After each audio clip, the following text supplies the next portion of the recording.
আমরা আজকে আসলাম ত্রিপুরা রাজ্যের এই হেরিটেজ পার্কে। এই হেরিটেজ পার্কে আমরা পরিদর্শন করানোর লাইগা আমরা আজকে সবাই মিলে আসলাম। তো আশা করি এই পার্কে যাওয়ানোর পর খুব ভালোই লাগবো মনে করতেছি। এখন আমাদের সঙ্গে থাকুন, ভিতরে কী হয় দেখা যাক কেমন লাগে। ভিতরে ঢুকে তো মনে হইতেছে খুবই সুন্দর এবং গাছগাছালি ভরা, খুবই ভালো লাগতেছে।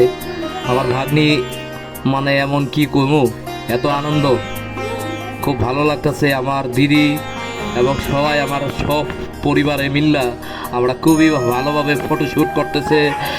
আর তারপর এই যে ত্রিপুরা শহরে কি কি আছে না আছে এই হেরিটেজ পার্কের মধ্যে আপনারা দেখতে পারবেন। আমি উনারে বুঝাই দিতেছি, আমার মারে আমি বুঝাই দিতেছি, এই যে দেখেন এইখানে হইলো আমাদের ধর্মনগর থেকে তারপরে মনু থেকে তারপরে শুরু হইয়া তারপরে দিয়া এইসব পুরা ত্রিপুরা রাজ্যে যা যা আছে এই হেরিটেজ পার্কের মধ্যে একটু তুলে ধরা হয়েছে। মানে গুরুত্বপূর্ণ যা কিছু আছে, ঊনকোটি কৈলাসহরের মধ্যে যে ঊনকোটিটা আছে খুব ভালো এবং দর্শনীয় স্থান, এটা এখানে বানানো হয়েছে।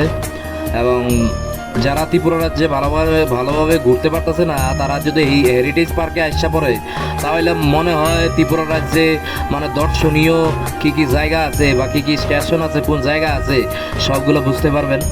তো আশা করি আপনাদের ভালো লাগলো এই ব্লগটা। যদি ভালো লেগে থাকে আপনারা অবশ্যই লাইক কমেন্ট শেয়ার করবেন। তো উনিও একজন খুব ভালো মানে বক্তৃতা দেয়, মানে খুব ভালো কথা কয়, মানে খুব ভালো। তো যাই হোক, আমরা একটু বৃষ্টি দিয়েছিল সেই দিন, যার কারণে আমরা চলাফেরা করতে একটু মানে সতর্ক হইয়া চলাফেরা করতে হয়েছে।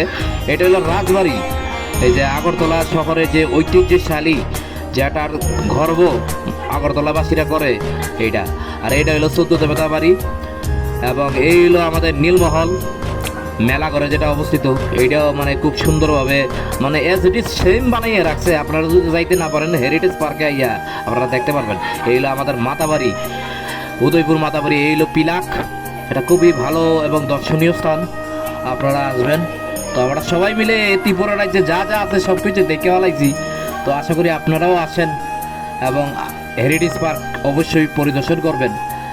আশা করি আপনাদের ভালো লাগলো এবং খুবই মানে শান্তির একটা পরিবেশ এই হেরিটেজ পার্ক। এবং বাচ্চারা খেলাধুলা অনেক কিছু আছে এখানে, খেলাধুলা ওরা করতেছে। বাচ্চারা কি খেলাধুলা করবো, বড়রাও সাথে সাথে যে বাচ্চা হয়ে গেছে এই হেরিটেজ পার্কের কাছে।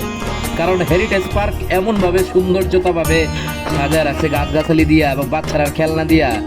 এই দোলনা বড়দের জন্য ছোটদের জন্য আছে, সবার যেমন শৈশব ঘুরাইছে এই হেরিটেজ পার্কে মনে হইতেছে। আমারও খুব আনন্দিত হয়েছি যে ওরা সবাই মিল্লা আনন্দ করতেছে, বাচ্চারা দৌড়াদৌড়ি করতেছে, নাচানাচি করতেছে, এইসব করতেছে। দেখা তো খুব মনে হয়েছে, ভালোই লাগতেছে, অনেক ভালো মজা হয়েছে।